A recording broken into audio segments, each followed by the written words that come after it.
Xin đừng làm nhau đau vì cuộc đời dài ngắn, ai biết ngày mai sau có ai sống quá một lần, mất nhau cay đắng muôn phần, kiếp sau sẽ bên nhau biết được không.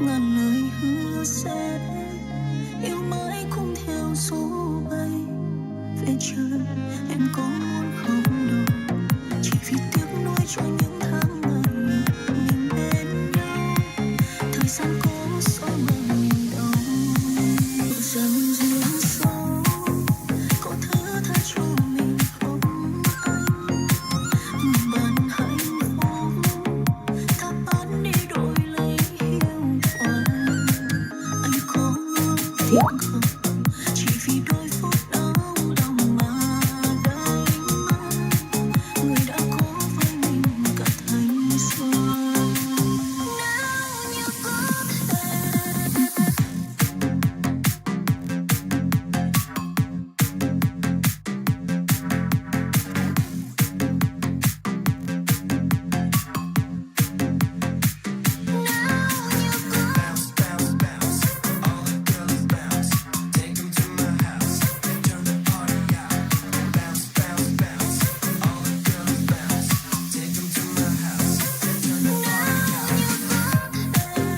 xin đừng làm nhau đau vì cuộc đời dài ngắn, ai biết ngày mai sau có ai sống quá một lần, mất nhau cay đắng muôn phần, kiếp sau sẽ bên nhau biết được không. Vết thương xác thịt đau rồi còn quá mau, vậy tình cảm ta trao đau rồi làm sao khóc, trái tim muốn nói một lời, muốn bên anh suốt cuộc đời, cho thương nhau ở kiếp này, xin đừng hẹn yêu sau. So I agree with you. I don't really felt like Art of War was playing their absolute A game in that game of Inferno. They still got it across the line, I think. Courtesy of Mindfreak kind of throwing that game in the bin. They had so many good opportunities. They had so many good starts to that game of Inferno and still couldn't quite put it together at the end of the game. So, yeah. That's about all that need be said. And I think that pretty much ties into what I was saying at top of the show. Yeah. Even the top teams about all directly that under need be said. FlyQuest are looking And I think shaky as hell in Oceania. And I think that game is the perfect example of why. Yeah. Taking a look back at the nuke results from the last couple of matchups. Couple of 13-8s in there, both obviously favoring Mindfreak, and then even a 13-0 that was in ESL Challenger League for Mindfreak. So they've got a pretty clean record against Art of War on this map, and even when we're looking at those closer maps like 13-8, it in the grand scheme of things isn't a War on this map, close when we're result, looking at those closer maps like point. So 13-8. we'd have to see Art of War going above and in the beyond grand tonight scheme to of things get this isn't one a off of Mindfreak. War on Which this could- map.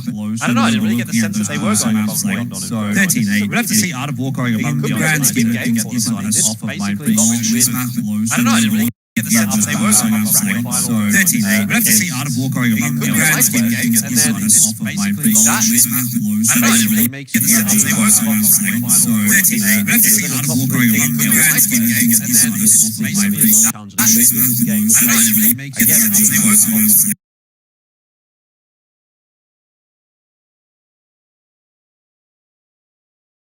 We don't necessarily know for sure that that's going to be a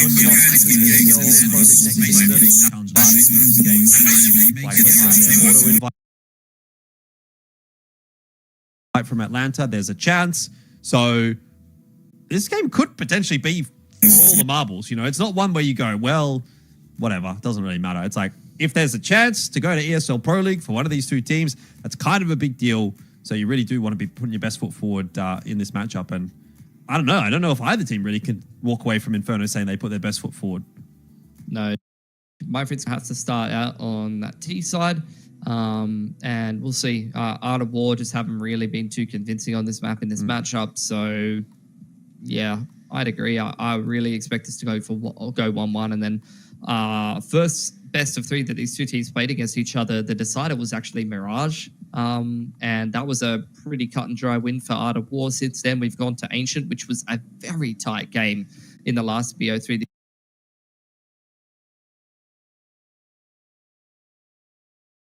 These two teams played against each other in that Extreme Slang qualifier, which was, I think, the lower bracket final to see who would play Semperfi in the grand final, or it might have been the upper final. I don't really remember.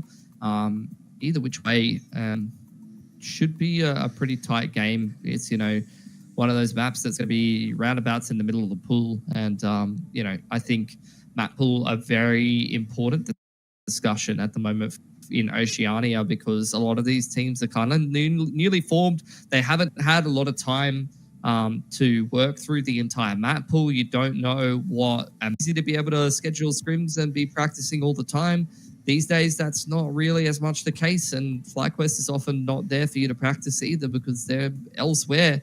And even in some cases, FlyQuest have been a team that wouldn't play some of the teams that were quite close to them in terms of, contesting them for spots. I don't know if that's still the case, or even if they feel threatened enough by any of these teams to really take that kind of stance.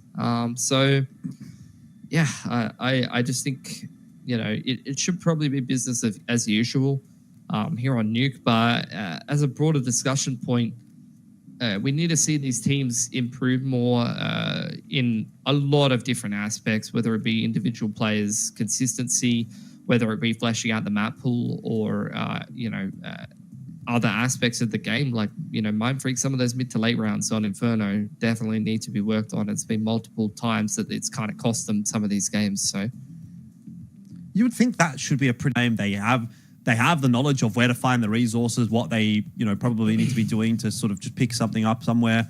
I would think it should be a pretty easy thing. Changed up all that much in the last couple of Infernos that we've watched between these two, but that's by the by now, as we are going to head into Nuke, and it's a bit of a different story as we head on to this one, because obviously a very, very good map for Mindfreak. They've won it every time they've played against Art of War, and assuming that does not change tonight, we'll be going to map 3 and seeing Ancient again between these two. Yep. So Mindfreak, no strangers to starting things off on the T side here. Going to blow open the door. Nice little two-man stack. 3 players outdoor. 2 dropping into Annex. Instant one tap onto Terry. Banana hitting the deck as well. No more Hong Kong players in the server for now. And the Mindfreak boys, after another 1-for-1 on outside, I think it is, are straight into lowers with no contest from Art of War. Viridian and Neo completely out of position now, and without much of a hope to make anything happen in this round other than maybe finding some exits. Yeah, definitely looking to sort of come into this map pretty strong, Mindfreak, which is no doubt something that they've had a bit of a chat about. Be probably pretty disappointed with how things like it was their map to lose, but win the round. But he might be able to get 4. Ends up with just the 3, but for his economic position, 2.9k is a little better than the rest of the lads, so could be worse for Viridian. Like you said, could be an AWP in round 3, or could be a Hero M4 dropped over to one of the other boys in a full spy scenario, and maybe someone gives him a scout, for example. That could definitely be something that could work. Looks like Art of War not opting for full spy here, even on a map where it can be a little bit more favorable. So we'll be saving into round 3 here. Mindfreak, yeah, very clean system from them. Worked out beautifully. And that's going to be, as far as I'm concerned, the 3rd half in a row where Mindfreak have had a good start here. We had the pistol round win on the T side of Inferno. We had the round 2 win on CT side of Inferno to flip the economy, and they started off very well. And then once again here, now going into an anti-eco, should have a pretty good start to this game of Nuke.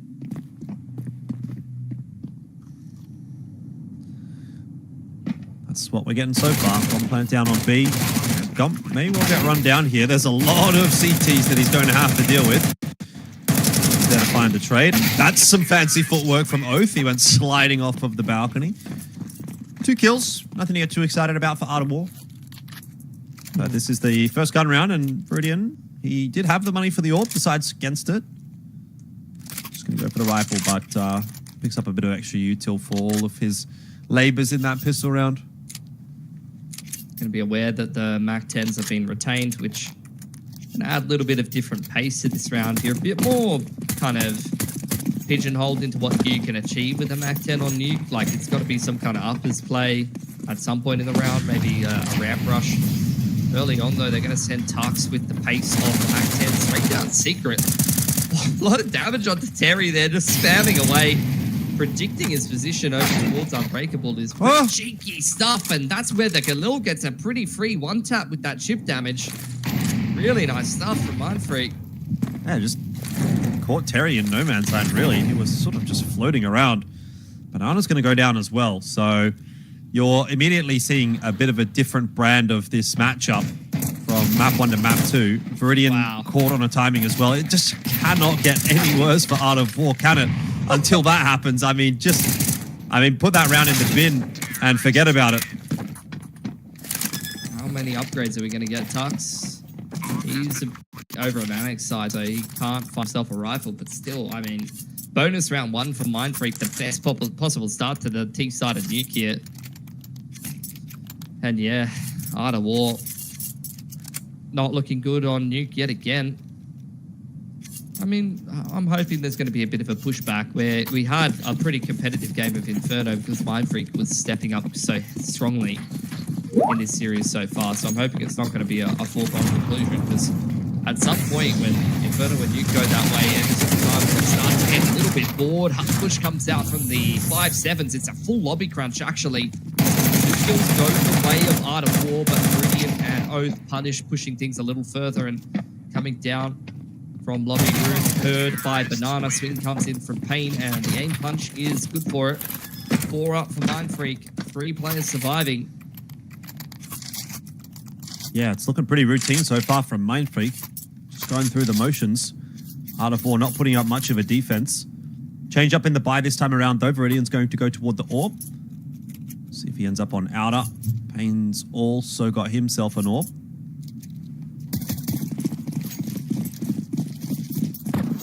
Hasn't been a great start for Art of War, but it is still a salvageable half.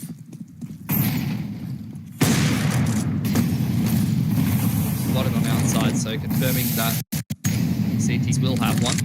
Once again, Tux with the wall of smokes, applying pressure to outside. Trying to keep Art of War guessing about what Mindfreak's intentions are. Mindfreak looking to go for a set play towards ramp. There's a Viridian over here on that elbow line. But the rest of the CTs have actually headed back towards upper. More leaning towards ladder base. Banana keeping an eye on lowers because that wall of smoke means that T's have been able to cross the secret at some point in the round. But after not going for this ramp contact, Mindfreak making their way back towards spawn side. They've only got 2 smokes to try to cross outside here if that's what they want to be going for. Dux is still in secret. They've left Gump on the lurk in lobby. There's the waterfall smoke to Annex. And the smoke to windows. Terry wants info, and he might die for it. Indeed he does. Ricky just able to win that duel. It was M4 versus M4, so very winnable for Terry. Really missing the shot with the orb. Further compounding the issues here for Art of War as they slowly but surely get encircled by Mindfreak and lose their map control as the seconds tick by. But 20 seconds left for Mindfreak. They've got to hit this site late. Things could still go wrong. Viridian, nice shot onto Tux. Will be falling to Texter, but the trade is in, and now it's a bit of a mess on the site. Oath has DC'd, lagged. I don't know what happened there, but he finally got the info. I think he might have been lagging. Possibly. That looked very jerky. Yeah, Art of War's going to get their first CT gun round regardless, though. 2 players surviving. Mindfreak with plenty of money to be able to reinvest, though. Maybe he just didn't get the memo that there was 2 players down lower and he thought that there was someone still coming from upper. I'm not sure, but deals with it effectively. So first one on the board for Art of War. Now they've got to put a couple together. That's not going to help Mindfreak, that flash, but he's still on the roof. He's got the bomb as well. If Terry catches him here, this could be awkward. But Terry having real trouble. No one's catching Ricky right now. We were seeing Texter's praises in the first map. Ricky was playing pretty well, and now he's 10-2 on T-side nuke. And is taking over the game. Into a 4-on-4 though. Big lobby crunch coming in from Art of War. 2 players creeping up radio. You've got Neo through hut and CT vent here for Banana. Texter could get isolated here or could come up huge. But in the meanwhile, Mindfreak have all crept down through secret. Oath rotating through Megaton has made it across to the site in time. And Viridian's there hand in hand with him. Well, this is just a case of timings, really, isn't it? On every side. Viridian's going to go past the window. Now he'll recheck it. Almost looked like a good duel. Very much was. But Tux survives on 2. And now Banana needs to win the duel against Texter, which he will at least be able to lock in. Question will be, can Mindfreak dig Oath out without losing too much? They weren't expecting him there. And Oath gets himself a double, which puts it squarely in the favor of Art of War. Unfortunately for Ricky, he gave away the bomb earlier on in the round and now has to go and recollect it, which will cost him some crucial time. Still has 30 seconds left, but Neo will back his way up the ramp. He's not interested in taking the 1v1 against Ricky, and you can't blame him for that right now. Picks up a molly. 18 seconds, going to swing the doors open, spotting out Banana. He knows where these last 2 players were.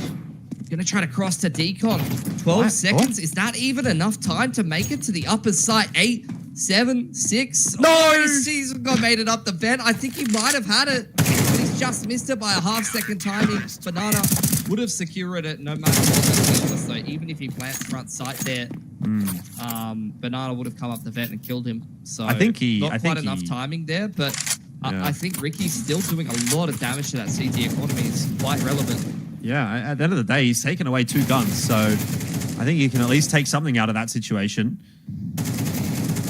Art of War don't take any guns through to the next round. This was really nice from Oath. Just a nice little change up in position.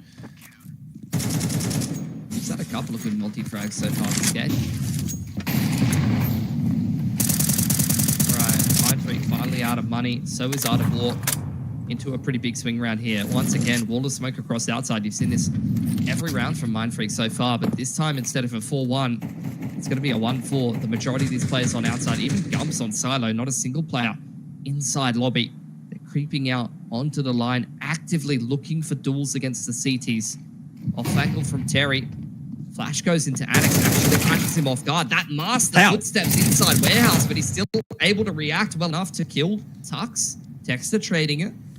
So they know there's a lot of T's on outside here. Yeah. Terry's very lucky to have gotten away with a kill there, though. I mean, his timing is looking not quite on at the moment. Out of his position, which is quite crucial on Nuke. Ricky down to 11 HP, has copped a bink. Flash for Texter. Oh, that is picturesque from Mindfreak. Absolutely perfect util usage. Oh, Banana. He'll be kicking himself for missing that one. He wants to go for a little bit more. It would be a mistake. Now he's getting utiled out. And eventually loses his life to Ricky, which was the player that he should have picked up for free. Round's kind of fallen by the wayside for Art of War. And with that, again, the control of the half is very much going to swing in the favor of Mindfreak. Yeah, this is going to be a pretty hard economic reset. Back down onto lower. M4 picked up by Viridian. You're just going to try to save 2 rifles here as Art of War. That's the best possible outcome at this point in the round. 14-2 for Ricky.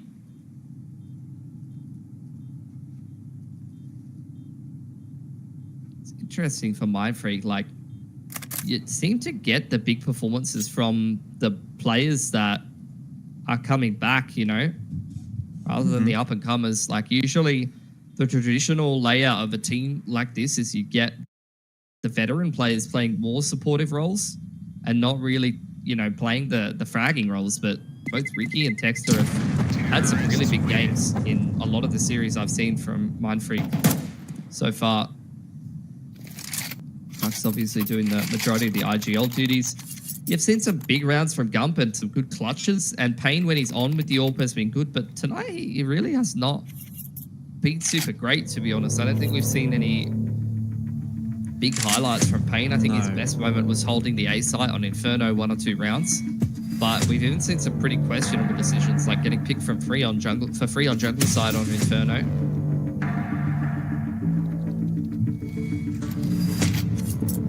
Yeah, attack timeout being used here for Art of War, trying to have a bit of a chat about what they want to do here. They've got 2.9k loss bonus, so you don't really want to be going any lower than about 2k in terms of your investment. If even that. I saw Banana invested in a 5.7. He's now since sold it. Neo's holding on to 1. They think about whether or not they want to put any more behind these 2 saved weapons. Terry's going to be given the M4. Viridian will roll out with just the USP. But he does have a flash. See if Oath and Terry can maybe make something happen with these 2 saved rifles. It's not looking too good for Art of War if they aren't able to do so. Full blind, isolated, Oath spamming through the... Oh, he's actually got that killing lobby. Terry's the one spamming through the attic smoke. Viridian's got armor here. Banana going down, gets glocked by Ricky. This man's got plot armor right now, 16-2. Even in some scenarios, you'd swear he should go down. He's still coming up the goods. That's off angle from Terry. That'll learn him an AK, and Viridian can actually try and go and retrieve that M4. So some guns on offer here for Art of War to try and min-max the economy game. Actually, that Annex smoke is going to help him get his hands on the M4 here. But they're still getting pounded 6-2.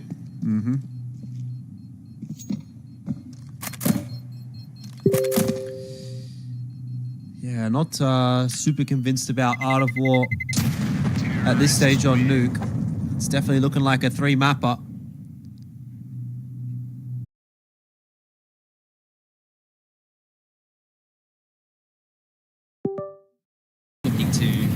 Trying to find a kill here. Tux is sticking around, and the rest of Mindfreak going to make their way over to outside as well here. So this fight on outside could potentially be around defining. You got to be winning this round if you're Art of War. Keep yourself in the conversation, otherwise Mindfreak is just going to continue to run away with things. And Tux has spotted out Terry. That's a perfect time for Viridian to be peeking. He gets the freebie onto Payne. Ends up actually being the trade for Terry. So far, so good for Art of War. Now, Viridian does need a bit of help, and I don't think he's going to get it based on the position of these Art of War players. Banana's sort of lurking around. Yeah, ramp control has now been lost, and Viridian goes down as well as Banana. They just get a bit too antsy on Outer, and Mind Freak, the patience is rewarded. Yeah, Dexter getting that kill onto Neo. Heaven, actually, if the bomb gets dropped, that could be a winnable scenario for Neo. Knowing that Gump was in ramp room, he could reposition well enough to win that round. But Mind Freak, I think Gump picking the ramp player there is what forces the CTs to actually be active rather than being able to sit in their positions, because the longer the round goes on, the more annoying positions that Gump could get in, and Mind Freak cutting sound could have just fallen back to lobby and gotten themselves into lowers after plant. So really important kill there for Gump to tip the scales. Another buy here for Art of War though, maxing out the loss bonus. A little bit of extra cash in the bank allows them to go for it.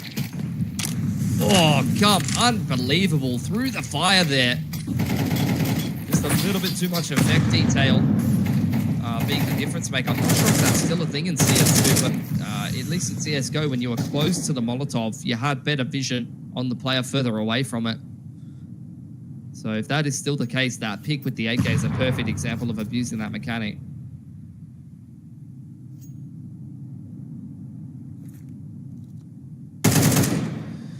Yeah, this is looking kind of over on Nuke. Getting a bit ahead of myself, but it's definitely not looking good for Art of War. They do pick up a couple of freebies onto Gump and Ricky, which maybe gives them a bit of a chance in this round. That's some good damage out from Oath. Painted is still stuck on Outer now alone. Lots of noise being made by Mind Freak going down into that B bomb site. Oath is already there, so I mean, maybe Art of War actually find a way to swindle this round. I'm not sure how that's kind of happened. Texter could still clutch it out, but then Oath just kills him through the smoke. Fair enough.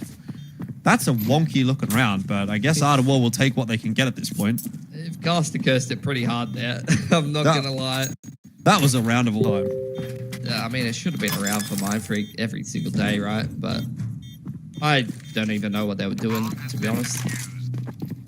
Gump did well. He got 2, to be fair. The entry on ramp room and a kill in lobby, and then he gets traded. But from that 4-on-3, like, Mind Freak just looking a little bit lost, maybe a little bit too loose, walking through the rest of that round. And similar to Inferno, like it's some of those mid to late rounds that really you want to see Mind Freak tighten up if they're going to hit that next level.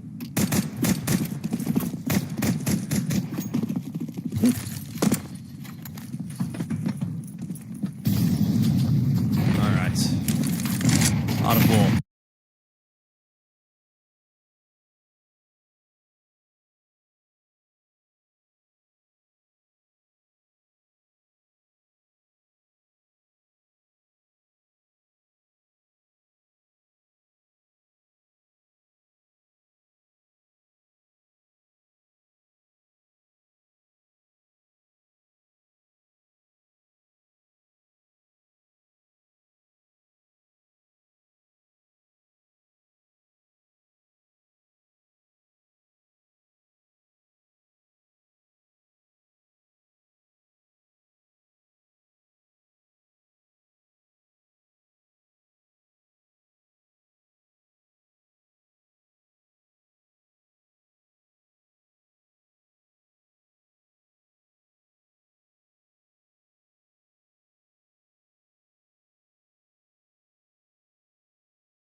All right, jumping back on the swing of things. The scoreline 9-3. Mindfreak are looking pretty damn solid here on Nuke.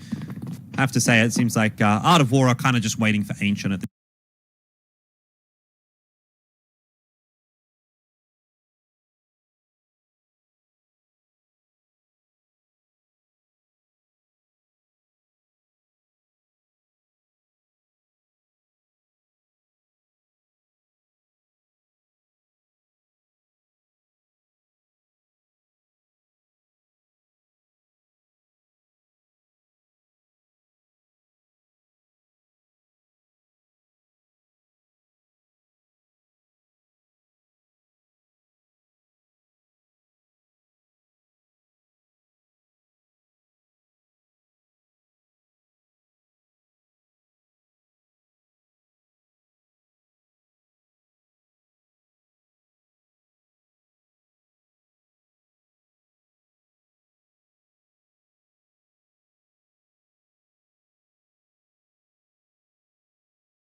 seems like a reasonable conversation at this point.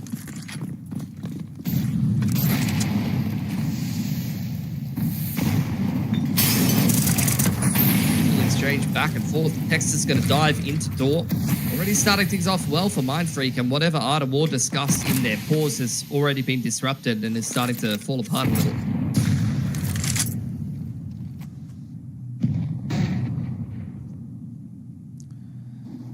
Payne is having a bit of a look here to see if he can improve upon this lead that Mindfreak have found themselves. Not needing to come into play just yet. There's not a whole lot happening on outer. It's going to be a default back in toward lobby from Art of War. Mindfreak seem pretty aware that there's not a whole lot happening around the map. I mean, Ricky's quite safe there on ramp. Payne's not spotted anything on outer. Dux hasn't seen much on outer. Maybe he's caught a glimpse of Terry. Seems to be pretty locked in, and I think the only reason that Payne would re-aggress there is that they had a bit of info that there might be somebody else on outer. Regardless, though, of the intentions and the knowledge, the round is going to go comfortably to Mindfreak. 12-3 now the score. And that holding pattern doesn't seem like it's going to take very long.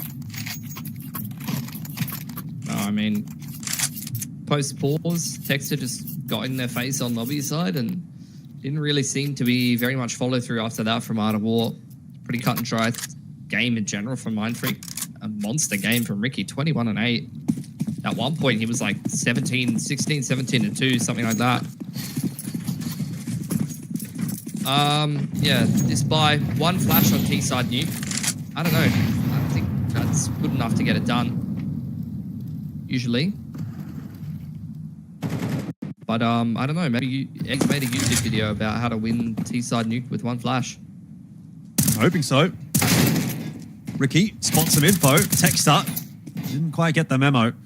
Tux has gone floating into lobby. This round is somewhat pear-shaped for Mindfreak. I don't know if you're a fan of pears, Bilski, but I'm not really. So anything I always that's buy pear-shaped is not good. You know, fruit and veg is pretty expensive these days, so I don't mind. I can get the odd bunch bag of pears from Woolies for like $3. You get like 6 pears. 6 ugly pears. They're not even ugly. They're fine. There's nothing wrong with them. But that's the selling point, right? Is that they're like ugly, or that they're like... Is that what that...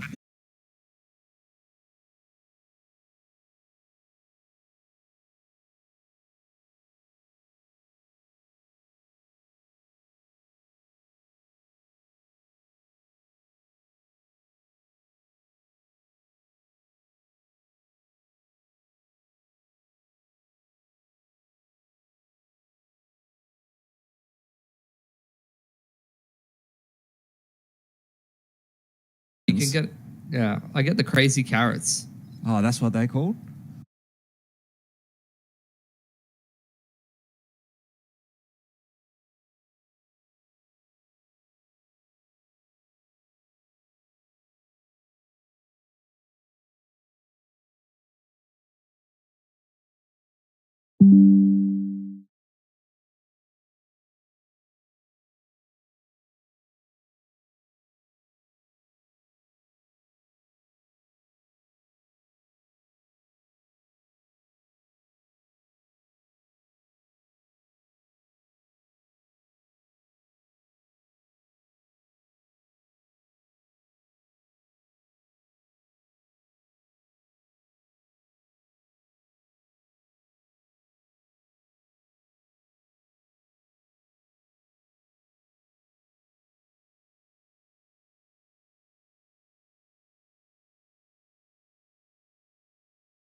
That Mindfreak is looking a little bit more comfortable this evening, but that's not to say that Art of War couldn't just turn it on in this final map and kind of rock up and be like, sup, it is map 3. We only need to win one map here on Ancient, and, you know, Terry, Banana do their usual thing.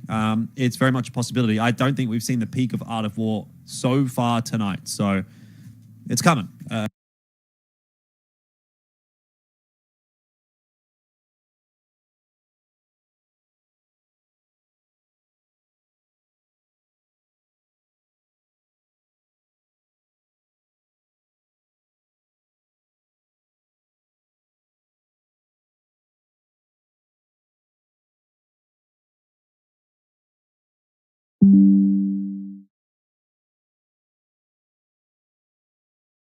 Whether it'll come tonight or whether it'll come at some point, you know, later on down the track in the lower bracket or in another tournament, I don't know. But this is definitely not the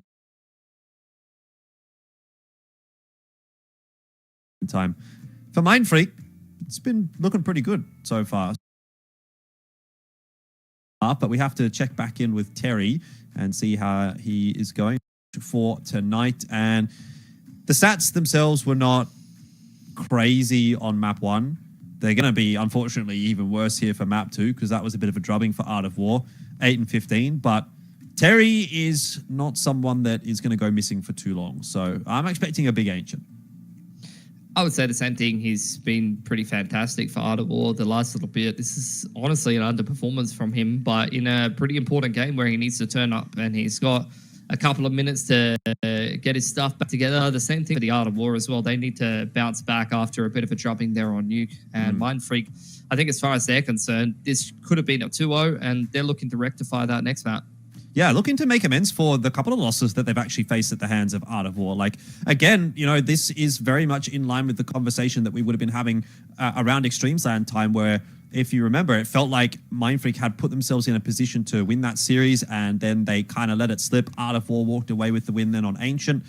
And we're kind of, again, in a bit of a different kind of a way, but still getting a somewhat similar conversation going into Ancient here as that decider map. So I think Mind Freak, you know, they really want to lock this one down. Otherwise, it's starting to become a bit of a thing, and it's not the kind of thing that you really want. So we'll see how things do play out. We're going to go to a short break here, but Ancient is coming up next.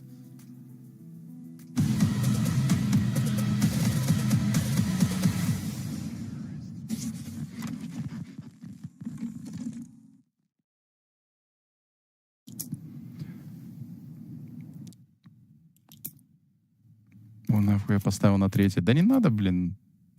Кто уже поставил, тот сидит, ждет.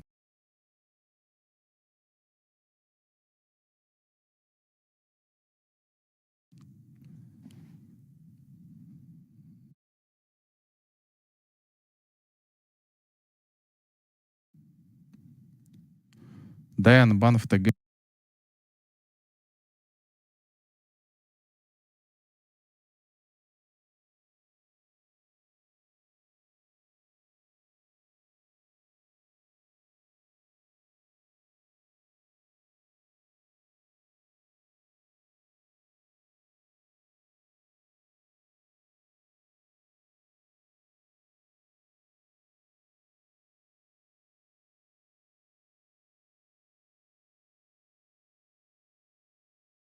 Никого. Я только одного забанил недавно, чувака.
Да нет, там...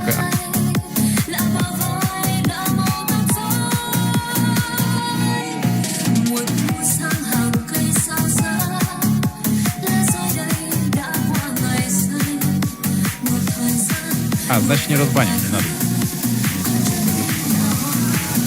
Нет, тогда не надо. Больше тебе верю.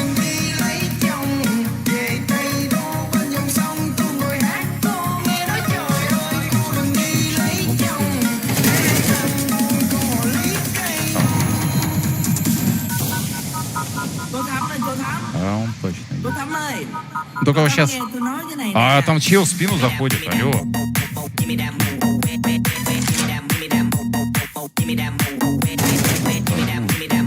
Вова. О, сахар берет. Сахар берет такие.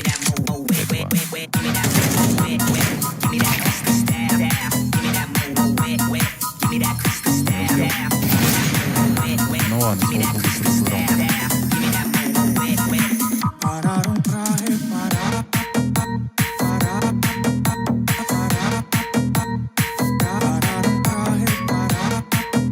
правда, все ганы потеряли, это пиздец.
tựa đầu nhìn bình minh sớm mai hoàng hôn xuống ta sẽ hát cho nhau nè khúc hát chân tình.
Rồi nhiều năm về sau khi chúng ta đều ra tình yêu anh trao em xưa vẫn nguyên vẹn đôi mắt quang dần vào đầu bạc theo tháng năm thì hạnh phúc ấy vẫn cứ đong đầy rồi ngày ai xa hơn khi bước chân không thể đi khoảnh khắc cuối ấy chúng ta mãi trân trọng vai sát vai tựa đầu nhìn bình minh sớm mai hoàng hôn xuống ta sẽ hát cho nhau nè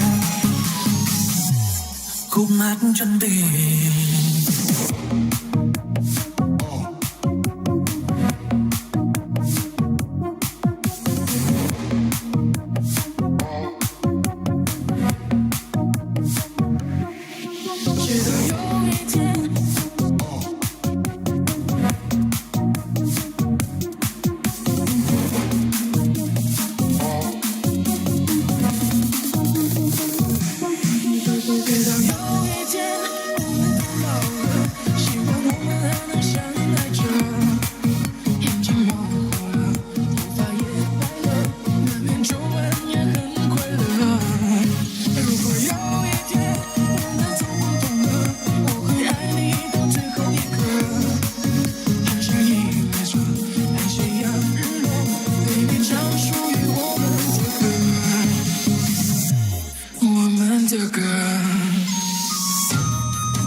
Да, модер, тут Портич, мне долбоёб в чате какой-то. Чё пишет, я честная девушка, мы будем общаться, анализировать, потом пишет, я с игроками общаюсь. Чё, ты долбоёб, походу, может?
me break it down.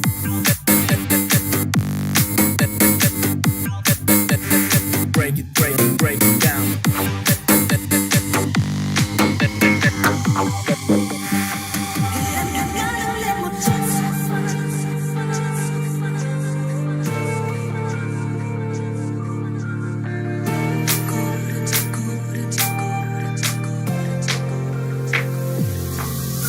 Cô đơn trên sofa, con tim như tan rã, giận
party, party, party going on. It's a party, party, party going on. We ain't never turning down, you better stand up. When you hear that sound, you know it's going down.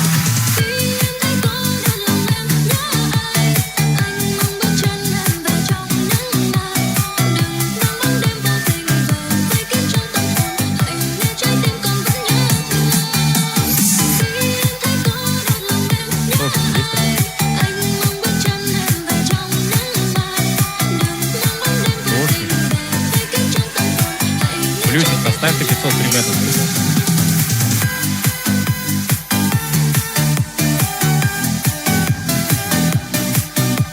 Вот ты тут. Ты выиграл 16-10. Ты вчера подписался. А скинь свой ВК, пожалуйста. Не, это не актер. Сейчас проверим. Скинь, пожалуйста, ВК. Ты 500 ребятов выиграл. Просто проверка на код.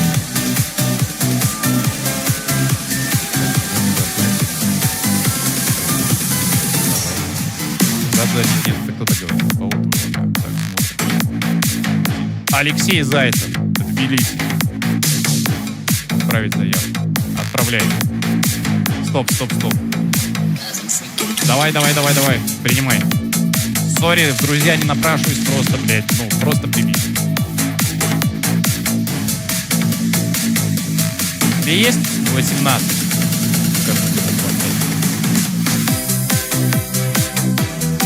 Да, прими, блядь.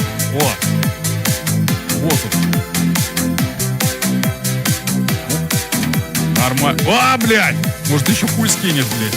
Скинь ему 500 фрибетов. Все, нормально. Выиграл. Я думал. Ну ладно, сука. Скинь ему 500 фрибетов.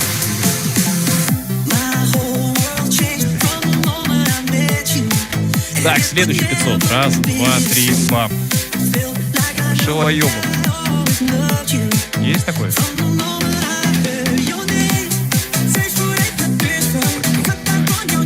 Найс. Парни, еще раз говорю, MyCat, ладно, в описании. MyCat, приходите, промокод 52.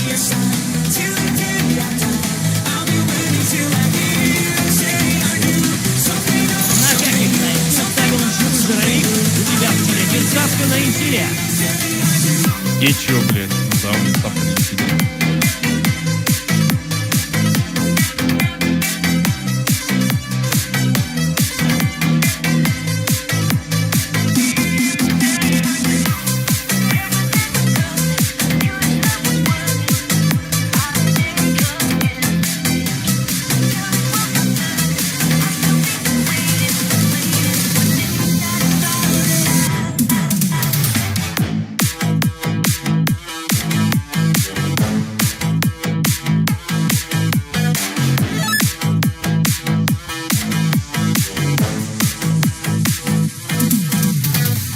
Я поверю, видишь, они проебали. Игра, конечно.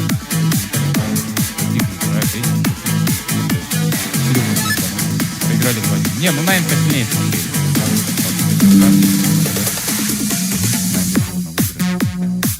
Никакой шары не было. Послабее смотреть. Но именно в этой игре.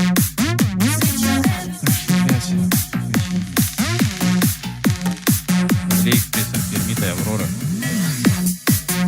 Так, подожди, экспресс. Сейчас, секунду, блядь, где мой телефон? Надо пополнить.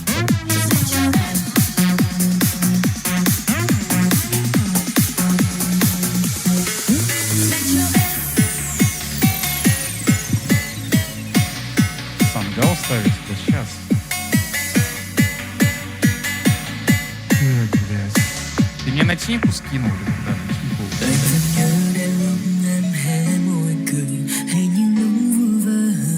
Оформ. Anh sẽ nhớ mãi mãi đến lúc bên em rồi cách xa trong tim hoài bão. Tình yêu em trao anh khiến anh thay đổi để bình yên trong Так, у меня в телеге ты голосование выставил или нет? viết nên bao câu chuyện mà người ta vẫn luôn nguyện cầu. Rồi bao đêm mong mơ về em không rời suy tư. Chẳng cần đâu nhiều quá.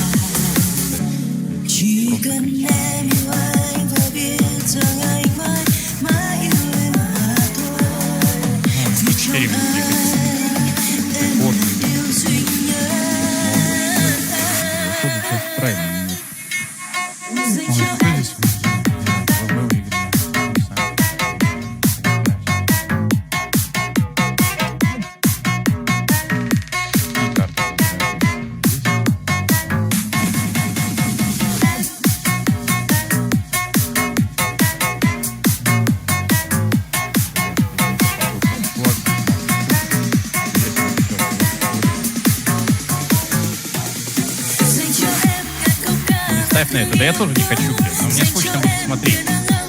А может поставить... Да. Кто хочет на этот матч ставить? Да, блядь.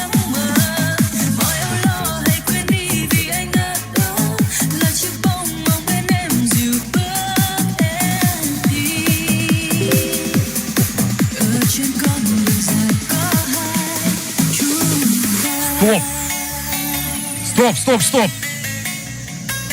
2,8? Пизда, это разбит нахуй. Сейчас по бабке поднимусь. Сейчас 48 поднимаю. И потом заставлю. Да. Бля, не дай бог, я третий раз подряд на обзор упаду. Порч тебе есть 15? Бля.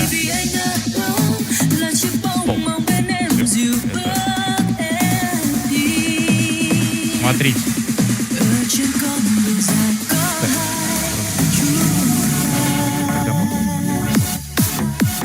У меня как раз игра начнет через 30 минут и через ну, это я все нормально. Так, ладно, пошли пока. Давай следующий фрибет разыгрываем. Он тоже мне ответил.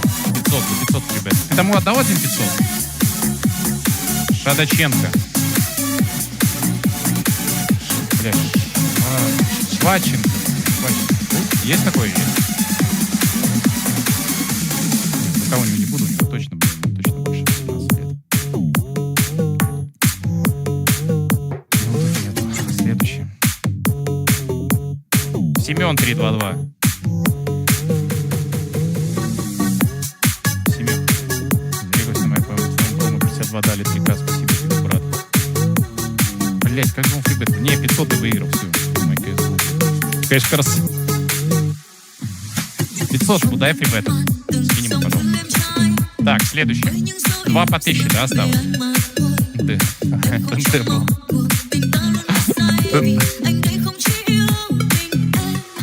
Хорошая попытка, блядь. Так, следующий. Вам. Фортик.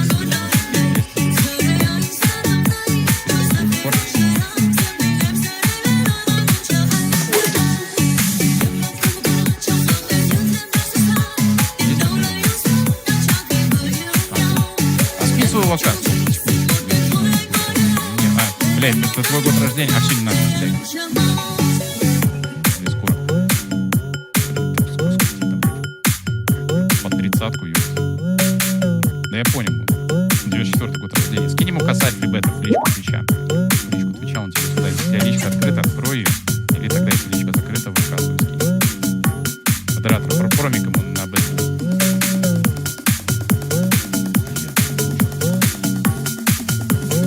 Так, и последний фрибет, напишите бэтбум 52.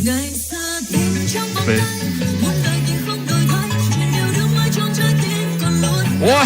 А я говорил, я пойду.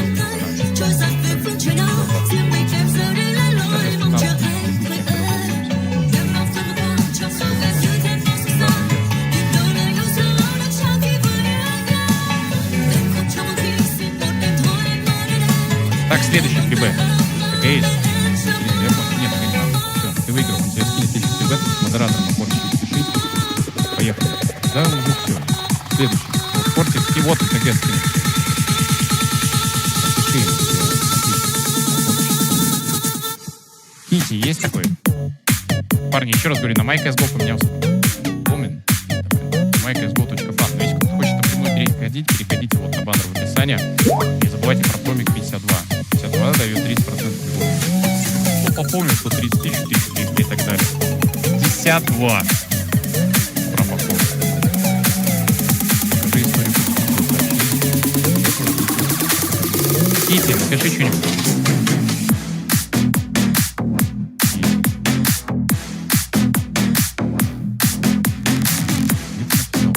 Напиши еще что-нибудь.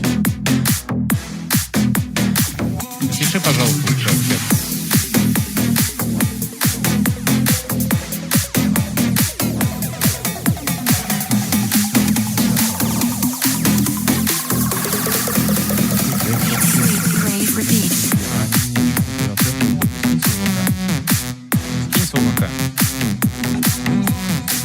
Подожди, не кидай ему фрибет.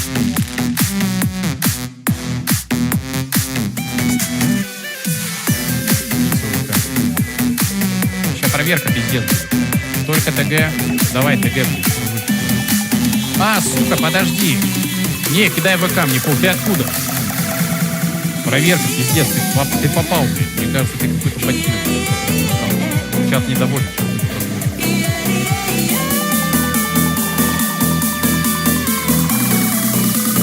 Давай ТГ кидай, сейчас кружок. Ну, если не хочешь, не пиши тогда реролл.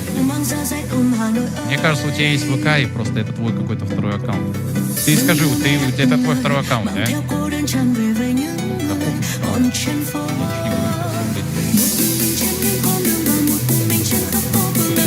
Честно, вчера зареган. Все, давай, пока. Сори, реролл. Извини, блядь, не попадаешь. Ты попадаешь в сам. Следующий клип. Типус Дота есть такой?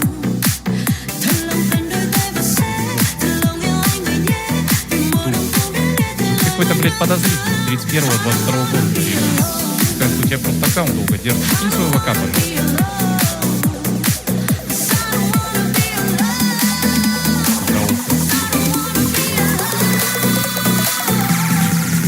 Давай, блядь, кидай ВК, посмотрим какой-то лук.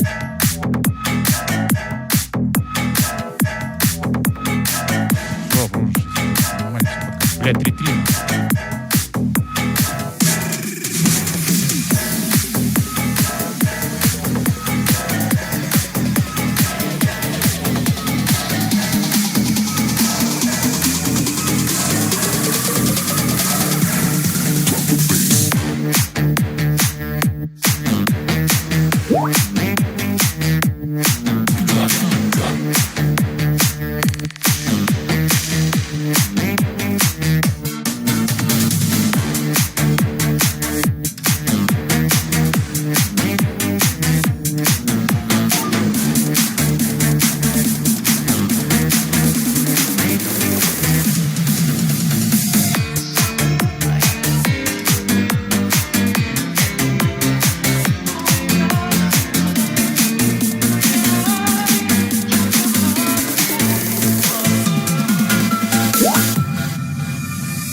đâu gì phải không, chẳng cần phải bận tâm, chỉ muốn ôm em vào lòng. Nhìn về tháng năm đó, yêu em chẳng cần đắn đo, sao lúc này quan tâm phải cần lý do. Tại sao em cứ phải yêu hoài dù là biết sai, ngay cả khi em vui hay buồn ai thấu. Một người từng rất thương, nay đâu đến mức lạ thường. Anh nghĩ là em nên dừng lại đi. Ôi em đừng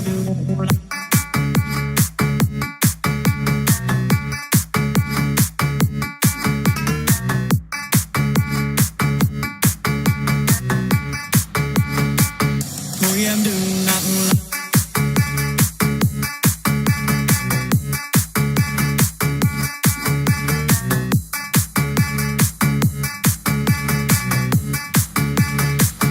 Thôi em đừng nặng lòng anh ta, muộn phiền làm chi dối trá. Sáng cũng buồn, tối em đau đêm về lại khóc. Sao em không nhìn về tương lai, hình hài là một nhánh hoa dài, so sánh sao được với những đóa hoa hồng lạ lơi. Người con gái chẳng cần kiêu sa, nụ cười đẹp nhất khi chiều tà, thích ở bên anh tựa vào vai khi nhìn hoàng hôn. Nhưng hôm nay mình em yếu đuối, vốn bề đằng sau những nụ cười, than trách do anh chẳng chịu thương em đến nơi.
đã gây ra bao lỗi lầm để tình yêu chúng ta bây giờ tan vỡ. Tình yêu đó thắm thiết chẳng phải trái tim người phũ phàng để đớn đau trong lòng nhau. Bao tiếng yêu vẫn còn đong đầy, nhưng tại sao tình chúng ta bây giờ chia hai? Để rơi mãi ướt đẫm khóe môi, lỡ chia đôi mất rồi. Anh nhớ em nhiều mà biết em đang ở đâu. Ngày hôm qua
Giữa bay lay nhẹ từng đôi tóc ngây nhẹ từng nàng anh lang thang trong đêm mà đâu có hay.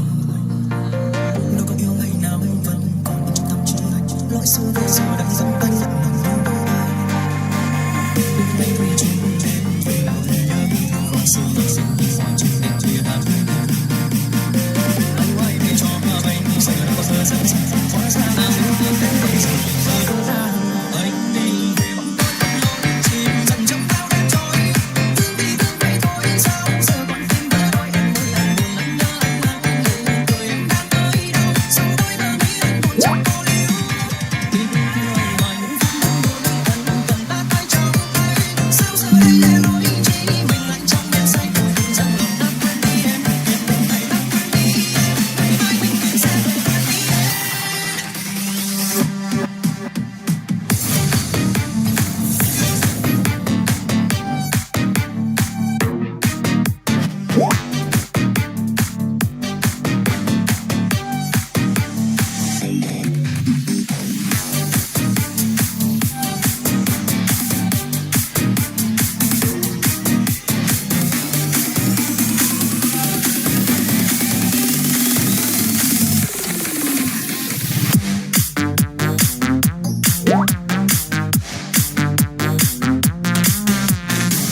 tràn trề những khi thiếu anh, lòng hoang vắng. Chiều nay giữa bóng đêm nghe hồn đi hoang, trái tim dù tình nhân xa, khúc hát tình lạ, không tình yêu, giờ đây có khi nhạt phai.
Nếu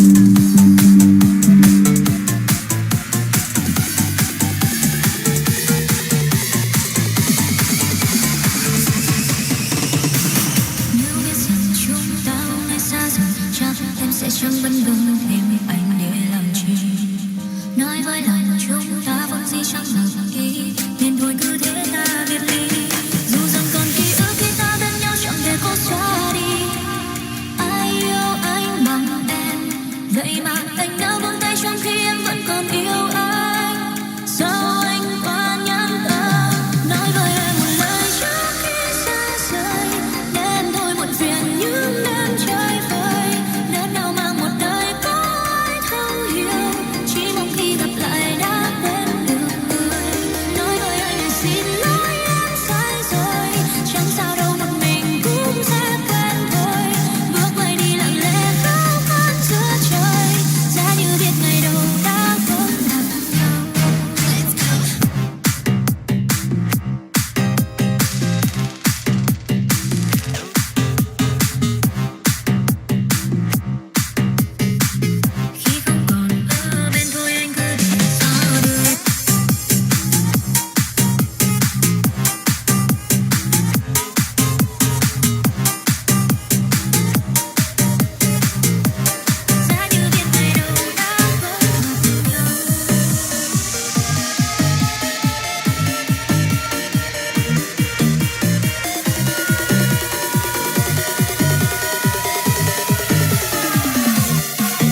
trên phố năm xưa lạc bước giữa đêm đông người. Rồi một ngày anh bỗng đi qua sưởi ấm con nụ cười và ánh mắt đam mê, trái tim đôi ta không rời. Con thuyền không còn xa bến, con thuyền không còn theo sóng mãi xa mù hương. Lặng ngập ngừng nói tiếng yêu anh, lời yêu ấy thiết tha chân thành. Còn gì bằng xanh bước bên nhau cùng ngắm ánh trăng màn sao. Cuộc tình ngọt ngào anh đã trao em, làm trái tim em đổi thay. Niềm hạnh phúc em đang có anh khiến em ngỡ ngàng. Phố xa đêm đông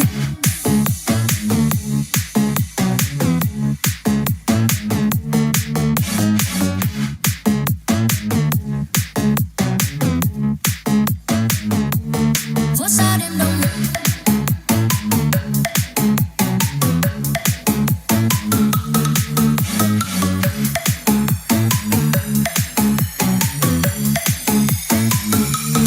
phố xa đêm đông người đêm tình yêu dưới trăng, thấp thoáng bao đôi nhân tình đang đùa vui đắm say. Cành hồng trao tay đến tay rộn ràng nghe tiếng ngất ngây, tình này trao anh thêm mãi không bao giờ phai. Ước chi chẳng đường tàn soi tình yêu chúng ta, những ánh sao băng qua trời xin lặng yên lung linh. Thì thầm em nói với anh một lời, anh có biết được trái tim em yêu mình anh.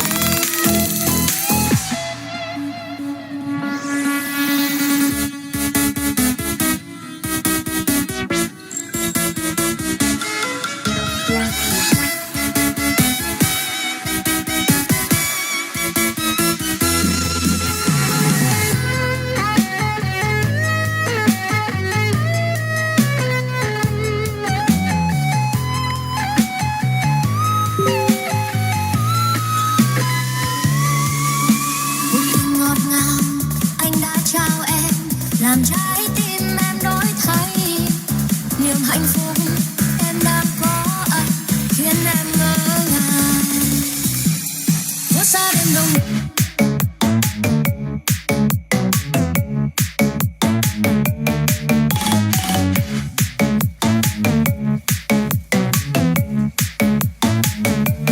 phố xa đêm đông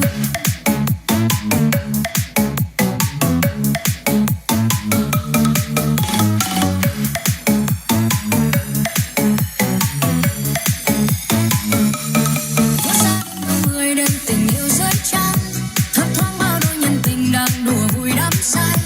Cành hồng trao tay đến tay rộn ràng nghe tiếng ngất ngây, tình này trao anh thêm mãi không bao giờ phai.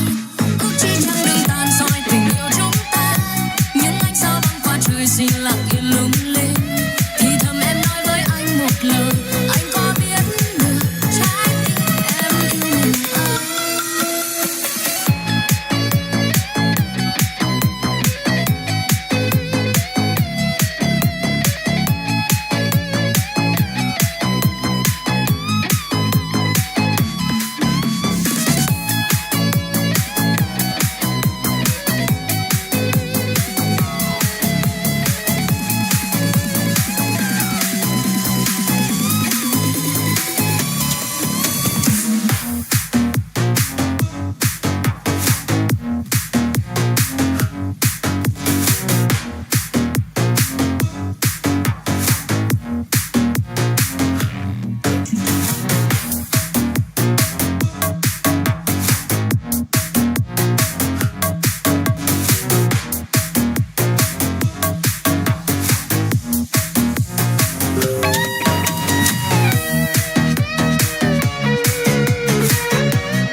Chính em vì em đã cho anh biết yêu và thương, mà tại sao chớ trêu em là gió lướt qua nhanh để anh động lại hơi sương hoa mỹ trong câu ca này. Để một ngày nào kia con tim em lắng nghe, nhìn thấy em lao lòng dũng khí nào để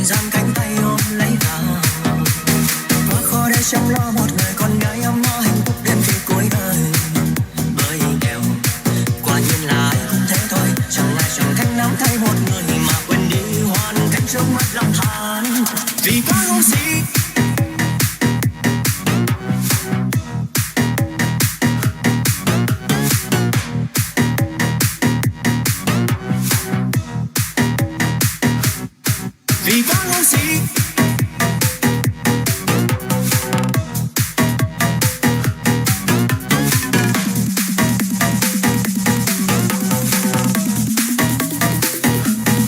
Vì quá ngu si hay vì em đã yêu vội vàng, vì cả tương lai nên là em trả nợ cũ mang.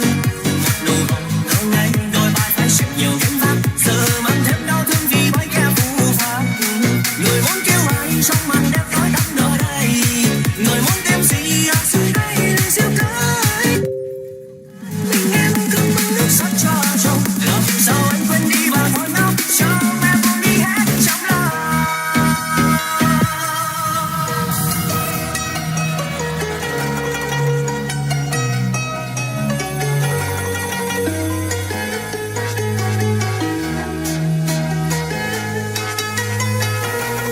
Người muốn kêu ai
duy nhất là cả khoảng trời trong anh, nhưng đến bây giờ anh vẫn như vậy, chỉ là cần một khoảng trống. Yêu chậm lại một chút để biết đã cần nhau hơn. Anh cũng rất sợ ta phải xa nhau, nhưng tình yêu không như lúc trước.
phút của hai người chẳng còn ấm áp tiếng cười, chẳng còn những điều tuyệt vời.